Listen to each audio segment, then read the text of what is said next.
राजधानी लखनऊ को आज दो सौगातें मिलने जा रही है। रक्षा मंत्री राजनाथ सिंह टेढ़ी पुलिया फ्लाईओवर का लोकार्पण करेंगे और उसके साथ ही खुर्रमनगर फ्लाईओवर का भी शिलान्यास करेंगे। और इस मौके पर सीएम योगी, केंद्रीय मंत्री नितिन गडकरी और डिप्टी सीएम भी मौजूद रहेंगे। राजधानी लखनऊ को आज दो सौगात, एक तरफ टेढ़ी पुलिया फ्लाईओवर का लोकार्पण होने जा रहा है। रक्षा मंत्री राजनाथ सिंह टेढ़ी पुलिया फ्लाईओवर का लोकार्पण करेंगे, खुर्रमनगर फ्लाईओवर का भी शिलान्यास करेंगे रक्षा मंत्री।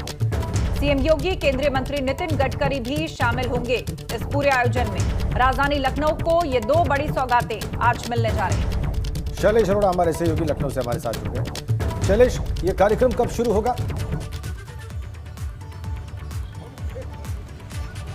राजन 11 बजे रक्षा मंत्री राजनाथ सिंह, जो लखनऊ के सांसद भी हैं, वो मौसी एयरपोर्ट पहुंचेंगे और 11:30 बजे कार्यक्रम स्थल पर पहुंचेंगे। हम इस समय उसी जगह मौजूद है जिस पुल का लोकार्पण किया जाना है।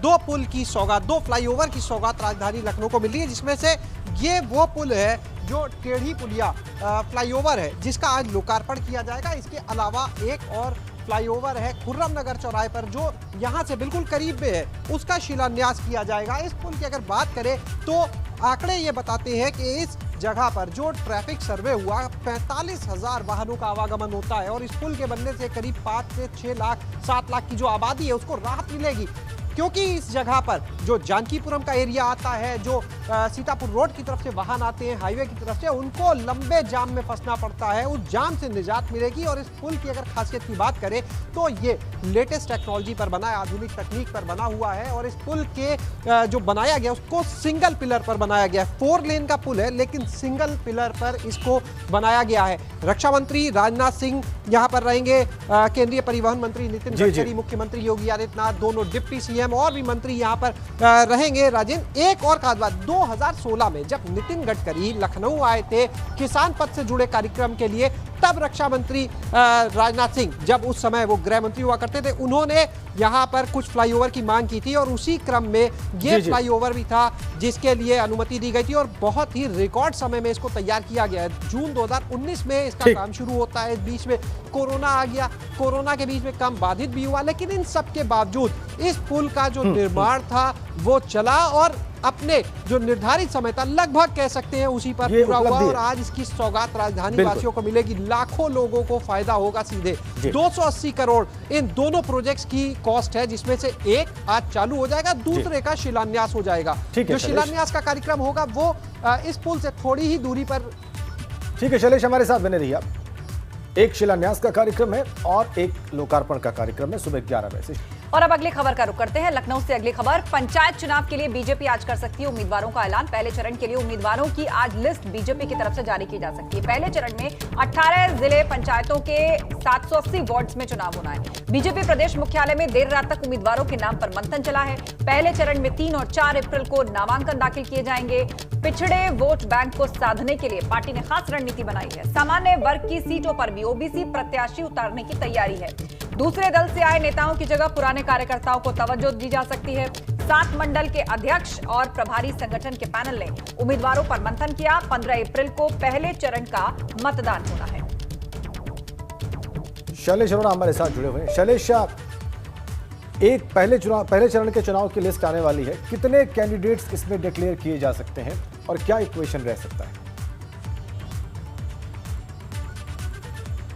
राजेंद्र, देखिए, पहले चरण में 18 जिलों के 780 जो है सर वहाँ पर जगह पर चुनाव होना है वार्ड में। तो इसको देखकर आज की जो पहले चरण की लिस्ट होगी इन प्रत्याशियों की, वो जारी कर दी जाएगी।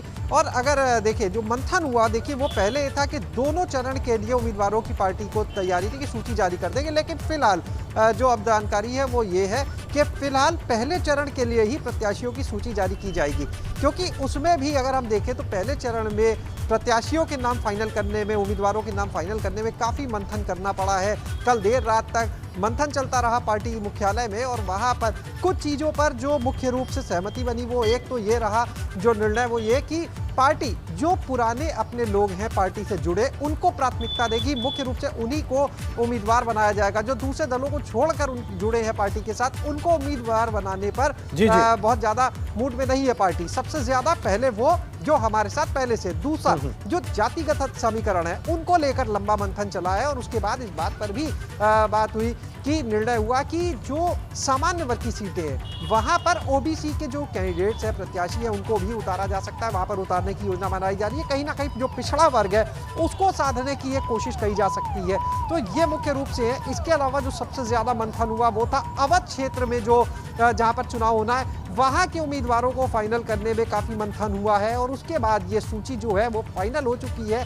किसी भी समय इस सूची को आज जारी कर दिया जाएगा। जो उम्मीदवार हैं वो बेसब्री से इंतजार कर रहे हैं, आस लगाए बैठे हैं। आप कह रहे हैं कि किसी भी वक्त ये सूची ऐसे जारी हो सकती है और कुछ महत्वपूर्ण बातें आपने बताई वो ये कि पिछड़ा वर्ग जो है उसके वोट को साधने के लिए सामान्य सीटों पर भी पिछड़ा वर्ग के उम्मीदवार उतारे जा सकते हैं। ये बहुत ही महत्वपूर्ण जानकारी आपने दी। बहुत धन्यवाद शैलेश अरोड़ा आपका इन जानकारियों के लिए।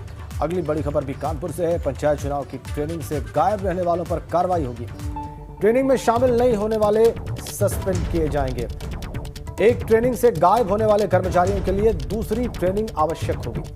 कानपुर में पंचायत चुनाव की ड्यूटी में 10,000 कर्मचारी लगाए गए हैं। 7 से 10 अप्रैल तक पॉलिटेक्निक में ये ट्रेनिंग होगी और जो लोग इसे ज्वाइन नहीं करेंगे उन पर एक्शन लिया जाएगा, उन पर कार्रवाई की जाएगी। पंचायत चुनाव की ड्यूटी में 10,000 कर्मचारी लगाए गए हैं, उनकी ट्रेनिंग होगी और ट्रेनिंग 7 से 10 अप्रैल तक पॉलिटेक्निक में होगी। इसे ज्वाइन करना इन कर्मचारियों के लिए आवश्यक होगा।